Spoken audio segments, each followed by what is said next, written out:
نصير له ولا معين له، لا ند له ولا ضد له ولا مثل له ولا مثال له، لا مقابل له ولا مجادل له ولا مجاري له ولا ثاني له. نشهد أن لا إله إلا الله، له الحمد في الأولى والآخرة. ونشهد أن سيدنا وسندنا وشفينا وشفيقنا ورفينا ورفيقنا وشريفنا عظيمنا حسيننا حكيمنا محمدا عبده ورسوله. نشهد أن من هو سند الوراء عمدة الوراء قدوة الوراء سيد الوراء إمام الأنبياء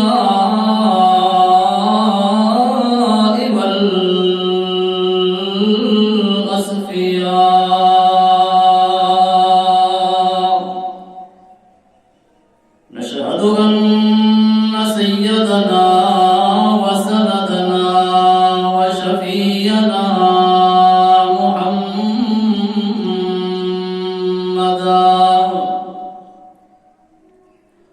محمد المصطفى والمجتبى والمرتضى،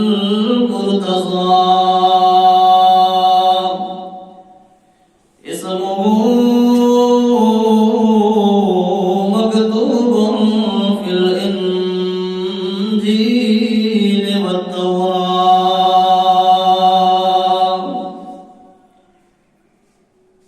أما بعد فأعوذ بالله من الشيطان الرجيم. بسم الله الرحمن الرحيم.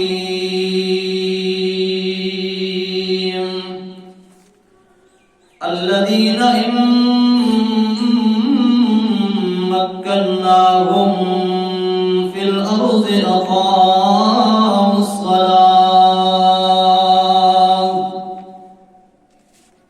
أقاموا الصلاة وآتوا الزكاة وأمروا بالمعروف ونهوا عن المنكر، ولله عاقبة الأمور. وقال النبي صلى الله عليه وسلم: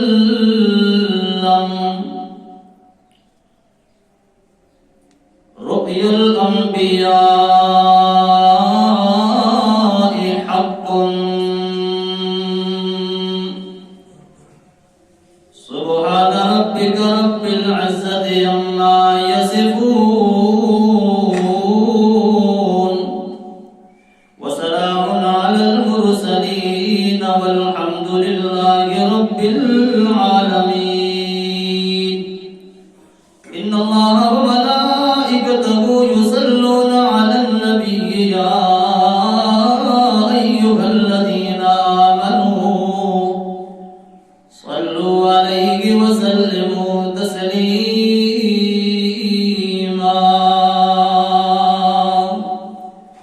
اللهم صل على اسم محمد في الأسماء، وصل على جسم محمد في الأجساد، وصل على قبر محمد في القبور، وصل على نفس محمد في النفوس، وصل على تربة محمد في الأتراب،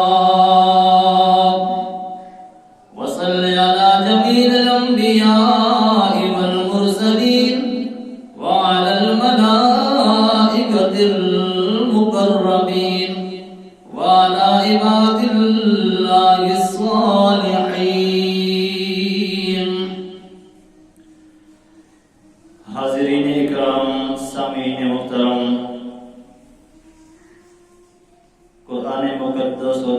کی روشنی میں کچھ باتیں عرض کرنا چاہتا ہوں۔ اللہ کریم اپنی مدد اور توفیق شامل حال فرمائے۔ اللہ کریم سمجھنے کے بعد عمل کی بھی توفیق عطا فرمائے۔ نبی کریم صلی اللہ علیہ وسلم کا معمول تھا فجر کی نماز پڑھانے کے بعد مقتدیوں کی طرف متوجہ ہوتے تھے اور یہ سوال کرتے کہ آج کس نے خواب دیکھا ہے؟ مقتدیوں میں سے، صحابہ میں سے، نمازیوں میں سے جس نے بھی خواب دیکھا ہوتا وہ اپنی خواب بیان کرتے، نبی کریم صلی اللہ علیہ وسلم اس کی تعبیر دے دیتے۔ یوں بھی ہوا کہ نبی کریم صلی اللہ علیہ وسلم نے ان سے سوال کیا اور خواب کا پوچھا۔ پوری صف خاموش ہو گئی کہ ہم نے آج کوئی خواب بھی نہیں دیکھا۔ نبی کریم صلی اللہ علیہ وسلم فرماتے کہ آج میں نے یہ خواب دیکھا ہے، اب میں اپنی خواب تمہیں بتاتا ہوں۔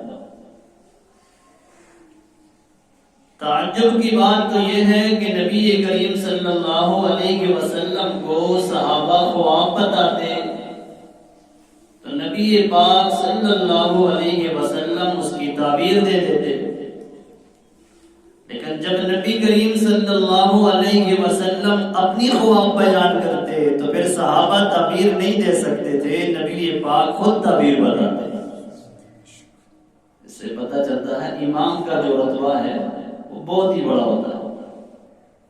اور پھر نبی اکرم صلی اللہ علیہ وسلم کے سامنے صحابہ بڑے بڑے علم رکھنے والے لیکن نبی سے بڑے تو نہیں تھے۔ تو یہ چاند کے سامنے ستارے تھے تو ستاروں کی چاند کی موجودگی میں وقت نہیں ہوا کرتی، جب چاند نہ ہو تو ستاروں نے بھی بہت بڑا کام کرنا ہوتا ہے۔ وَبِالنَّجْمِ هُمْ يَهْتَدُونَ، یہ بھی رہنمائی کرتے ہیں۔ نبی کریم صلی اللہ علیہ وسلم اپنی خواب بیان کرتے اور تعبیر بتاتے تھے، اور خواب میں اردو میں تو لفظ بولا جاتا ہے خواب، میں نے نیند دیکھی ہے جی، خواب دیکھی ہے۔ عربی میں ایک کو کہتے ہیں حلم اور ایک کو کہتے ہیں رؤیا۔ حلم ایک حالات بن جاتے ہیں اور ایک گمان آ جاتا ہے، شیطانی وسوسے بن جاتے ہیں، اور جو اصل چیز ہوتی ہے رؤیا یہ خواب بن جاتی ہے، یہ دین کا صحیح حصہ بن جاتا ہے۔ اسی کو قرآن کہتا ہے مبشرات، بشرا مبشرات، خوشخبری کی چیز۔ فرمایا انبیاء تو نہیں آتے، انبیاء نبوت تو میری اوپر بند ہو گئی، لیکن ہاں مبشرات موجود ہیں، اچھی اچھی خوابیں موجود ہیں، دین کا یہ حصہ ہوتا رہے گا۔ نبی کریم صلی اللہ علیہ وسلم خواب بتاتے، اس کی پھر خود ہی تعبیر دیتے۔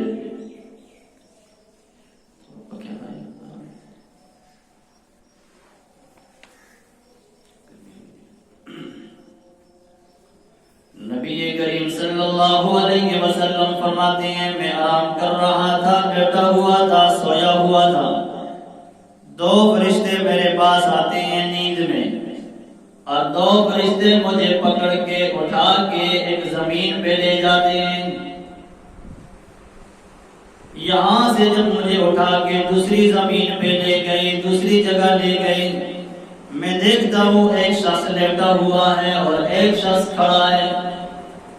جو لیٹا ہوا ہے وہ مظلوم بنا ہوا ہے، اور جو کھڑا ہے وہ پتھر اٹھا کے اس کے سر پہ مارتا ہے۔ اب لیٹے ہوئے آدمی کا سر دو ٹکڑے ہو جاتا ہے، اور جو مارنے والا ہے وہ پتھر کے پیچھے جاتا ہے، اور اس پتھر کو جب لے کے آتا ہے تو اس کا سر اسی طرح جڑا ہوا، یہ پھر اس پتھر پہ اتنا زور سے مارتا ہے کہ سر دو حصے بن جاتا ہے، جیسے کسی دانے کو ادا کر لوہے سے بن جائے. ایسی ہی وہ مارتا ہے اور یہ سر 2 ٹکڑے ہو جاتا ہے. پھر پتھر لاتا ہے تو سر اللہ جوڑ دیتا ہے، اسی طرح کر دیتا ہے. پھر اس کو مارتا ہے. نبی کریم صلی اللہ علیہ وسلم نے فرمایا میرے 2 فرشتوں، 2 غلاموں، 2 ساتھیوں، بتاؤ یہ کیا سزا ہے، یہ کیا حقیقت ہے، یہ کیا معاملہ ہے؟ یہ شخص نیچے لیٹا ہوا ہے اور دوسرے کے ہاتھ میں پتھر ہے، وہ اس کو مارتا ہے، سر 2 ٹکڑے ہو جاتا ہے. فرشتے عرض کرتے ہیں اللہ کے پیارے پیغمبر ذرا آگے چلیے. آگے دیکھو ہوتا ہے کیا. مجھے لے کے آگے چلتے ہیں. دیکھتا ہوں ایک دوسرا مظلوم ہے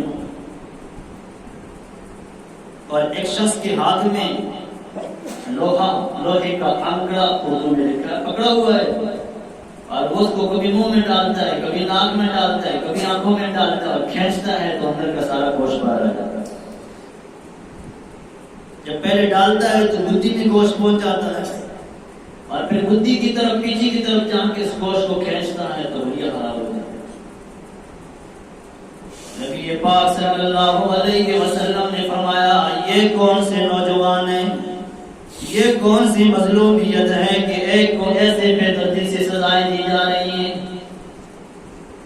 وہ مجھے 2 ساتھی کہنے لگے اللہ کے پیغمبر ذرا آگے چلتے ہیں پھر بتائیں گے. تیسرے موقع پہ میں پہنچا. ایک ندی بہ رہی ہے اور ندی بھی پانی کی نہیں بلکہ خون کی نہر جاری ہے اور اس میں ایک شخص کھڑا ہے اور کنارے پہ جب آتا ہے تو کنارے پہ دوسرا شخص کو پتھر مارتا ہے اتنے زور سے کہ پتھر اس کے منہ میں چلا جاتا ہے اور یہ وہاں ہی پہنچ جاتا ہے جہاں سے چلا تھا. وہ پھر نکلنے کی کوشش کرتا ہے، پھر کنارے آتا ہے، یہ آگے سے پیرے سے پتھر مارتا ہے، پتھر اس کی غذا بن جاتا ہے اور یہ پھر اسی ندی میں، اسی نہر میں، اسی دور جگہ پہنچ جاتا ہے. میں نے سوال کیا یہ کون مظلوم ہے جس کو اتنی بڑی سزا دی جا رہی ہے؟ تو مجھے جواب ملا اللہ کے پیغمبر ذرا آگے چلتے ہیں. اس سے آگے جب میں ایک اور محل میں پہنچا، آگ جل رہی ہے بڑی تیزی سے. آگ کا تنور بنا ہوا ہے، اس میں مرد بھی ہیں، عورتیں بھی ہیں، بالکل ننگے. اور آگ جب تیز ہوتی ہے تو یہ لاشیں اوپر ہوتی ہیں اور ان کی چیخوں پکار نکل جاتی ہے اور یہ آگ جب بیٹھتی ہے تو یہ لاشیں بیٹھ جاتی ہیں. اتنی بدبو اور یہ اتنی بڑی تکلیف میں دیکھ کے نبی پاک صلی اللہ علیہ وسلم نے فرمایا میرے ساتھیوں یہ بتاؤ یہ کون ہے، ان کے ساتھ کیا شغل ہے؟ کہ اللہ کے حبیب آگے چلتے ہیں.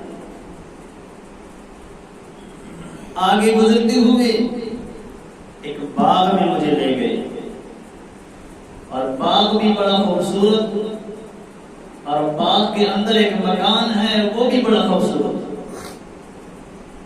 اور ایک اچھا مکان ہے. اور اس مکان کو دیکھ کر جس کی ایک اینٹ سونے کی ہے ایک چاندی کی، بڑا خوبصورت مکان دیکھا. میں نے کہا یہ باغ اور یہ مکان یہ کس کا ہے؟ فرمایا ذرا آگے چلتے ہیں پھر بتائیں گے. آگے ایک اور باغ ملا جس کے خوبصورت پھول پھل درخت اور باغ کا منظر اس سے بھی خوبصورت تھا. اس میں ایک لمبے قد والا شخص دیکھا جس کے چاروں طرف بچے ہیں اور بچے بھی بہت زیادہ تعداد میں. فرمایا یہ کون شخص ہے اور یہ بچے کیا ہیں؟ فرمایا آگے چلتے ہیں. آگے ایک اور باغ دیکھا، اس میں ایک اور بہترین خوبصورت محل دیکھا. فرمایا میں نے کہا یہ محل یہ تو اس سے بھی بڑا خوبصورت ہے. اس سے مجھے نکال کے ایک اور باغ میں لے گئے. اس باغ کے اندر میں نے دیکھا باغ بھی بڑا اچھا ہے، محل بھی بڑا اچھا ہے، لیکن اندر بے شمار مرد عورتیں، آدھا جسم خوبصورت ہے اور آدھا بدصورت ہے. ان کو فرشتوں نے کہا باہر نکلو نہ ذرا. وہ وہ باہر نکلے تو کہا یہ نہر ہے، اس میں غسل کرو۔ اس نہر میں ان سے غسل کروایا، وہ شکل صورت ان کی جو بدصورتی تھی وہ ختم ہو گئی، خوبصورتی بھی بدل گئی۔ فرمایا اب تم جاؤ۔ میں نے کہا میرے ساتھیوں اتنی بڑی بڑی چیزیں دکھائیں، لیکن حقیقت بتاؤ کیا ہے؟ یہ تعمیر کیا تھی، وہ محل کیا تھا، وہ باغ کیا تھا، وہ مجرم مظلوم اس کا کیا حال تھا؟ میں اللہ کے پیارے پیغمبر جب پہلی مرتبہ آپ نے دیکھا مرد لیٹا ہوا ہے، بندہ اللہ کا لیٹا ہوا ہے اور دوسرا اس کو اتنا مارتا ہے کہ سر دو ٹکڑے ہو جاتا ہے، معاشرے کے اندر یہ گناہ پایا جاتا ہے۔ دیکھو کیا جواب ملتا ہے، جواب دینے والے فرشتے ہیں اور جواب سننے والے نبی پاک صلی اللہ علیہ وسلم ہیں۔ فرشتے عرض کرتے ہیں آپ کی امت کا یہ وہ نوجوان ہے جس نے قرآن پڑھا تھا، چھوڑ دیا تھا، وقت پہ نماز آئی سو گیا تھا۔ کیونکہ حدیث میں دونوں گناہ بتائے، قرآن پڑھا چھوڑ دیا، اس کو پڑھتا نہیں ہے، جو روز سیکھتا نہیں ہے، یاد کرتا نہیں ہے، اور نماز کا وقت آ جاتا ہے سو جاتا ہے، غافل ہو جاتا ہے۔ اب قرآن بھول جانا دماغ کے ساتھ تعلق رکھتا ہے، نماز پڑھنا چھوڑ دینا، غفلت کرنا دماغ کے ساتھ تعلق رکھتا ہے۔ اس لیے مالک کائنات نے اس کی سزا بھی وہی لگائی جو عقل کے مطابق تھی۔ سر ٹوٹا جا رہا ہے، بازو نہیں کاٹا جا رہا، پاؤں نہیں کاٹے جا رہے، سر کو مارا جا رہا ہے۔ عقل سے کام لے، اتنی بڑی دماغ میں اللہ کا قرآن بٹھا کے کیوں بھول گیا؟ اتنی بڑی دماغ میں اللہ کا قرآن پڑھا تھا، تم نے آنکھوں سے دیکھ دیکھ کے کتنا اچھا پڑھ سکتا تھا، اب تو نے اس کو چھوڑ دیا۔ اذان ہوئی ہے، عقل دماغ کہتی ہے اللہ کے دربار میں آ جاؤ، اور تو کہتا ہے ذرا مجھے کام ہے، ذرا مجھے کام ہے، نیند آ جاتی ہے۔ تو وقت کی نماز کو چھوڑ کے سو جاتا تھا، قرآن پڑھا ہوا تھا لیکن اس کو پڑھتا نہیں تھا، چھوڑ دیا تھا۔ اس کی یہ سزا ہے، آج نہیں کل نہیں، جب تک دوبارہ سور خون کے انسانیت کو قیامت کے دن لایا نہیں جائے گا اس وقت تک اس کی یہی سزا۔ سارے کے دوستوں پھر اللہ اس گناہ سے ہماری حفاظت فرما۔ یہ گناہ ہم سب میں پایا جاتا ہے، میں بتاتا ہوں۔ دیکھو کس نے قرآن نہیں پڑھا ہوا؟ اتنا بڑا مجمع بیٹھا ہے، ہر ایک کو والدین نے ٹائم پہ قرآن سکھایا ہے، جاؤ بھائی مسجد میں جاؤ قرآن پڑھو۔ اب قرآن سب نے پڑھا ہوا ہے لیکن وہ بھول گیا، کاموں میں بھول گیا، دکانداری میں بھول گیا، مصروفیت میں بھول گیا، مال کی سوچ میں بھول گیا، کام کاج حواشات موبائل نے بیڑا غرق کر دیا، اتنا اور کاموں میں مصروف ہوا کہ اس کو سورۃ یاسین بھی یاد نہیں، اس کو سورۃ ملک بھی یاد نہیں، اس کو سورۃ الواقعہ بھی یاد نہیں، یہاں تک کہ نماز پڑھنے کے لیے اس کو کوئی سورت نہیں آتی، صرف قل هو اللہ احد پہ وہ نماز پڑھ کے زندگی گزار دیتا ہے۔ تھوڑا پیسوں پہ گزارا نہیں کرتا لیکن ایک سورت پہ وہ گزارا کر دیتا ہے، کہتے ہیں یہی کافی ہے۔ ایک مکان پہ اس کا گزارا نہیں ہوتا، مکان اور خریدتا ہے لیکن صورتیں اور یاد نہیں کرتا، پیسے پہ پیسے جمع کرتا ہے لیکن مسئلے پہ مسئلے یاد نہیں کرتا۔ دنیا بنانے کی تو اوپر نیچے ترقیاں سمجھ رہا ہے لیکن آخرت کے بارے میں اس کو کوئی ترقی کی سوچ فکر نہیں ہے کہ چلو مجھے ایک صورت یاد ہے میں دوسری بھی یاد کر لوں، دو ہو گئی تو تیسری بھی یاد کر لوں، تین ہو گئی تو چوتھی بھی یاد کر لوں۔ اللہ کی قسم اٹھا کے عرض کرتا ہوں کل قیامت کے دن حافظ قرآن آئے گا، قرآن پڑھنے والا آئے گا، گناہوں کی وجہ سے فرشتوں نے اس کو جکڑا ہوا ہوگا، فرشتے عرض کریں گے ہم اس کو جہنم میں ڈالتے ہیں۔ اللہ کریم فرمائے گا او میرے فرشتوں اگر جہنم میں ڈالتا تو اس کے سینے میں قرآن نہ ڈالتا، اگر جہنم میں اس کو ڈالنا ہی تھا تو میں قرآن پڑھنے کا موقع توفیق اس کو نہ دیتا۔ نبی پاک صلی اللہ علیہ وسلم نے فرمایا تجربہ کر لو، جس چمڑے میں اللہ کا قرآن ڈال کے اس کو آپ اگر آگ میں بھی ڈال دیں قرآن نہیں چلے گا، اور جس کے سینے میں قرآن ہے اللہ اس کو جہنم میں نہیں ڈالے گا۔ یہ عظیم چیز ہے، قدر کر لو۔ فرمایا قرآن پڑھا ہوا تھا لیکن اب یاد نہیں کرتا تھا، بھول گیا تھا، غافل ہو گیا تھا، اس لیے اس کو یہ سزا مل رہی ہے۔ سورۃ یاسین پڑھنے والوں اگر بھول گئے ہو تو اس کو بھی یاد کر لو، سورۃ ملک پڑھنے والوں بھول گئے ہو تو اس کو بھی یاد کر لو، قرآن کا کچھ حصہ پڑھا ہے بھول گئے ہو اس کو بھی یاد کر لو. قرآن پڑھنے کے لیے سیکھنے کے لیے عمر شرط نہیں. آپ کی نکاح کے لیے لوگوں نے عمریں شرط کی ہے کہ 18 سے کم جائز نہیں جی اگرچہ گناہ عام ہو جائے. لیکن میں کہتا ہوں اسلام کے اندر کوئی عمر شرط نہیں. بچپن میں بھی پڑھو, جوانی میں بھی پڑھو, بڑھاپے میں بھی پڑھو, قرآن کو ہر وقت پڑھو گے انشاءاللہ. ہمارا تو بہت اچھا ماحول ہے ماشاءاللہ, بڑی بڑی عمر والے, داڑھیوں والے الحمدللہ قرآن سیکھتے ہیں اور قرآن حفظ کرتے ہیں انشاءاللہ. قرآن پڑھو, قرآن کا وقت ہے. ایسا امام نہیں ہوگا کہ آپ کہیں گے مجھے قرآن پڑھاؤ, وہ کہے گا ٹائم نہیں ہے. اگر کہو وہ کہتا ہے ٹائم نہیں ہے تو اس کو پھر آپ نے ٹائم بھی دینا ہے, پیسہ بھی دینا ہے, مال بھی دینا ہے. بھائی مجھے ٹائم دے دو, قرآن پڑھا, تیری ضرورتیں اللہ پوری کرے گا انشاءاللہ. میں قرآن نہیں پڑھا کرتا تھا, نماز کا وقت آتا سو جایا کرتا تھا. اللہ اکبر کی آواز آ جائے مسجد میں پہنچ جاؤ. یہ نماز کے وقت میں غفلت اختیار کرنا, قرآن سے غفلت اختیار کرنا, یہ اتنا بڑا گناہ ہے کہ تا قیامت فرشتے کو اللہ ڈیوٹی لگائے گا, تو مارتا جا, اس کے سر کو میں درست کرتا رہوں گا یہاں تک کہ میرے بندوں کو پتہ چل جائے اللہ کا عدل ہے مجرم کو سزا دینا. اللہ کا عدل ہے مجرم کو سزا دینا. اذان ہوتی ہے تو فوراً مسجد میں پہنچ جاؤ. قرآن مقدس نے عرض کیا الذین مکناہم فی الارض اقاموا الصلاۃ وآتوا الزکاۃ وامروا بالمعروف ونہوا عن المنکر. او میرے بندے, اگر میں نے تجھے اقتدار دے دیا ہے, جانی اقتدار بھی ہے, اگر تو نے ملک کا بادشاہ بھی بن چکا ہے, اگر کوئی وزیر مشیر بھی بن چکا ہے, اگر کسی طرح اپنے گھر میں بھی خود مختار بندہ بن چکا ہے, گھر میں نے تجھے دیا ہے, رہائش میں نے تجھے دی ہے, بچے میں نے تجھے دیے ہیں, اتنی حیثیت میں نے تجھے دے دی. الذین مکناہم فی الارض, اس زمین پہ میں نے تجھے قدرت دے دی ہے, تو کیا کر, اقاموا الصلاۃ, نماز پڑھنے والا بن, آتوا الزکاۃ, مال ادا کرنے والا بن, صدقات خیرات زکات ادا کر, امروا بالمعروف, اچھے کاموں کی دعوت دے, نہوا عن المنکر, برے کاموں سے بچ جا.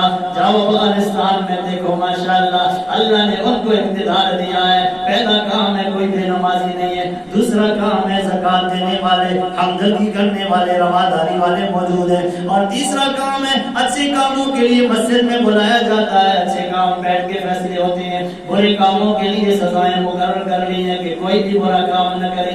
اللہ پاک کے لوگوں کی زندگیوں میں برکت عطا فرمائے. اللہ سے دعائیں کرو یہ قرآن تمہیں معاشرے میں نظر آئے تو پتہ چلے گا قرآن کی برکات کتنی ہے. یہ تو بھی الماری میں پڑا ہے نا, اس لیے ہمیں نظر نہیں آتا. یہ تو بھی اگر سینے میں ہے تو چھپا ہوا ہے نا, ہاتھوں سے چہرے سے نظر نہیں آتا. ہمارے استاد تھے اللہ ان کی مغفرت فرمائے, جب طالبان کا اسلام تھا افغانستان میں پہلے دور, جب وہاں پہنچے تو دیکھ کے آئے تو کہا صحابہ کا اسلام دیکھنا چاہتے ہو تو ویزا لے لو, فوراً افغانستان میں جا کے پہنچے. اذان ہوتی ہے دکانیں کھلی ہوئی ہوتی ہے, کوئی دکان بند نہیں ہوتی ہے, لوگ مسجد میں ہوتے ہیں, اور چور کی سرعام ہاتھ کاٹا جا رہا ہے, سزائیں دیتی, اور فرمایا کوئی داڑھی مڑانے والا نہیں, کوئی ننگے سر پھرنے والا نہیں. اللہ اسلام کی ایسی برکات ہمیں عطا فرمائے. فرمایا قرآن پڑھ کے چھوڑ دیتا ہے اس کو بھی یہ سزا ہے, نماز کے وقت میں غافل ہو جاتا ہے اس کی بھی یہ سزا ہے. اللہ کے نبی فرماتے ہیں اچھا آگے گزرتے ہوئے میں نے دیکھا دوسرا شخص ہے, اس کے ہونٹوں کو باچوں کو بھی تباہ کیا جا رہا ہے, ناک کو بھی کھینچا جا رہا ہے, ٹکڑے ٹکڑے چیر رہے ہیں, اور آنکھوں سے آنوں کو باہر نکالتے ہیں, اور دماغ اس کی. یہ کون سا شخص ہے؟ فرمایا یہ وہ شخص ہے جو دوسروں کو خوش کرنے کے لیے جھوٹ بولا کرتا تھا. جو اپنے معاملے میں جھوٹ بولے اس کی تو یہ سزا ہے, جو دین کے معاملے میں جھوٹ بولے اس کی اس سے بھی بڑی سزا ہے. ویسے اگر اللہ کے نبی کا نام لے کے, اللہ کا نام لے کے آپ کو مسئلے بتاؤں تو یہ اس سے بھی بڑا گناہ ہے. فرمایا یہ وہ شخص تھا جو زندگی بھر جھوٹ بولا کرتا تھا, جھوٹ کی یہ سزا ہے جب سے اس کی روح نکلی ہے جب تک قیامت نہیں آئے گی اس کے ناک کو, ہونٹوں کو, آنکھوں کو یہ فرشتہ چیرتا رہے گا, اللہ جوڑتے رہیں گے. کہتے ہیں نا خودکشی نہ کر, کیوں خودکشی کرنے والا جب روح نکلتی ہے نا تو اس وقت سے اسی سزا میں ڈال دیا جاتا ہے. بس تو یہی کام کر اپنے ساتھ جو تو نے کیا. یاد رکھو اللہ کا عدل ہے مجرم کو سزا دینا, اور اس سے جھوٹ کسی کو بھی نہیں. اللہ کے نبی کو جواب ملتا ہے, فرشتے عرض کرتے ہیں جھوٹا انسان ہے. آؤ قرآن پڑھو. قرآن کہتا ہے لعنت اللہ علی الکاذبین. جھوٹ بولنے والا مسجد میں آ کے نماز پڑھتا ہے تو قرآن کہتا ہے تیرے اوپر لعنت. جھوٹ بولنے والا بچوں سے باتیں کرتا ہے تو قرآن کہتا ہے لعنت. جھوٹ بولنے والا کہیں صدقہ دیتا ہے تو قرآن کہتا ہے لعنت. تیری جھوٹ کتنی منوسیت ہے کہ تجھ سے اتنی بدبو آ رہی ہے کہ ہر وقت فرشتوں کی تیرے اوپر لعنت ہو. فرشتوں کی کیا, اللہ کی ہوتی ہے. لعنت اللہ علی الکاذبین. اللہ تسبیح پڑھ کے کہتے ہیں لعنت ہو جھوٹیا تیرے, لعنت ہو جھوٹیا تیرے. کھاتا تو میرا ہے, جھوٹ پہ بولتا ہے. پیتا تو میرا ہے, جھوٹ تو بولتا ہے. قرآن بھی ہے, سلام بھی ہے, پیغمبر کی اتنی بڑی محنتیں موجود ہیں, اس کے باوجود تو جھوٹ بولتا ہے. تو لعنت اللہ علی الکاذبین. اور اللہ کریم فرماتے ہیں وَلَهُمْ عَذَابٌ أَلِيمٌ بِمَا كَانُوا يَكْذِبُونَ. دردناک عذاب اس کو دیا جائے گا جو جھوٹ بولا کرتے تھے. آپ درود پڑھتے ہیں تو کیا کہتے ہیں نَخْلَعُ وَنَتْرُكُ مَن يَفْجُرُكَ. نترک, ترک کر لیں گے اپنے معاملات ان سے جو تیرے نہیں ہیں. اتنا بڑا وعدہ بندہ کھڑے ہو کے کرے اور پھر صبح وہی کوئی وجہ پھر وہی معاملات. کبھی جھوٹ نہ بولو. میٹر پڑا ہوا نہیں ہے, میٹر کی پوری سند رکھ کے کہتے ہیں نوکری مل جائے. اس جھوٹ کا جواب قیامت کے دن تک تجھے روزی حرام ہوگی تو کیا کرے گا. رشوت کے پیسے دے کے نوکری میں آ جاتا ہے, نقل کر کے پاس ہو کے نوکری کماتا ہے.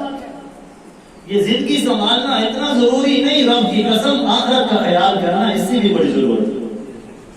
یا لیتنی لم اتخذ فلانا خلیلا.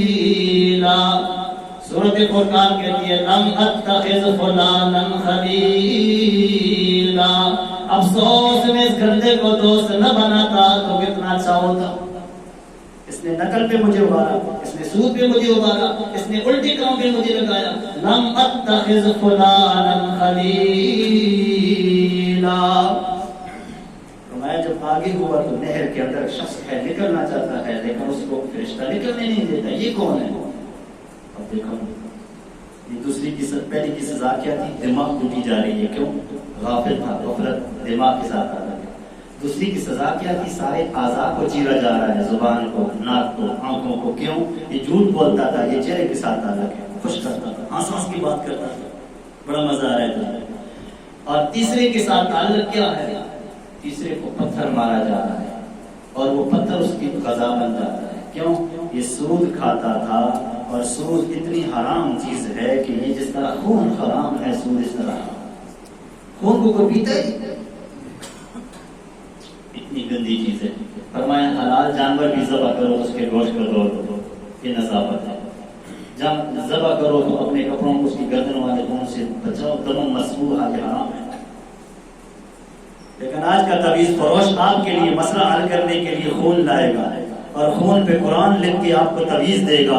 اللہ کے بندوں مسلمانوں, کلمہ پڑا ہوا ہے, تعویذ لکھنے والا بھی حرام کر رہا ہے اور خون کے ساتھ لکھتا ہے, یہ لکھت بھی حرام ہے. خدا کی قسم حرام سے آپ کا مسئلہ کبھی حل نہیں ہوتا. مسئلے کون حل کرتا ہے؟ لیکن چونکہ پیسے آپ کے حرام کے ہیں تو کہتے ہیں جیسے کماؤ وہاں لگاؤ. تو بے کاروبار بنایا ہوا ہے, اس کو صورت یاسین تک نہیں آتی, اس کو صورت خلاص تک نہیں آتی, لیکن آپ کہتے ہیں مجھے بہت تیز ہے, مسئلے حل ہو جاتے ہیں. آپ اسپتال میں جائیں, رنگا رنگ مریض آتے ہیں, کسی کو ڈاکٹر صحیح تجویز کر کے دوائی دے دیتے ہیں, کسی کو سب کچھ دیتے ہیں, پھر بھی وہ ٹھیک نہیں آتے. گھر میں آ کے اس مریض کی گولی سے اللہ شفا دیتا ہے. تجربہ کرو نا ذرا. وپاری لوگ آپ کی ہاتھوں کی لکیریں دیکھ کے مسئلے بتاتے ہیں. آپ کے لیے اگر وہ مسئلے نکال دیتے ہیں تو وہ دھوپ میں کیوں بیٹھا ہوا ہے ظالم؟ وہ اپنے لیے بینک سے کیوں پیسے نہیں لیتا؟ ایمان نہ خراب کرو. فرمایا اس کچھ نہیں پتھر لگ رہے ہیں کہ یہ سود کھاتا تھا, اللہ سود سے بچائے. اللہ تھوڑی میں برکت ڈال کے ہمیں دے دے. اور فرمایا تیسرا شخص چوتھا، آگ اٹھتی ہے تندور میں اور یہ اوپر آتی ہے لاشیں، اور جب بیٹھتی ہیں تو یہ لاشیں بیٹھ جاتی ہیں۔ اللہ کے نبی فرماتے ہیں یہ کون عذاب والے ہیں؟ فرمایا یہ آپ کی امت کے زناکار ہیں جنہوں نے بدن کو ننگا کیا، بے حیا ہوئے، آج ان کو ننگا ایسے برتن میں ڈالا جا رہا ہے، نیچے آگ ہے اور یہ اوپر آتی بھی کہتے ہیں ہائے، نیچے بیٹھتی تب بھی کہتے ہیں ہائے۔ ان کی ہائے ایک دن نہیں، 2 دن نہیں، جب تک سور پھونک کے قیامت نہیں آئے گی یہ سزا ہے، اور آگے جہنم اپنی جگہ۔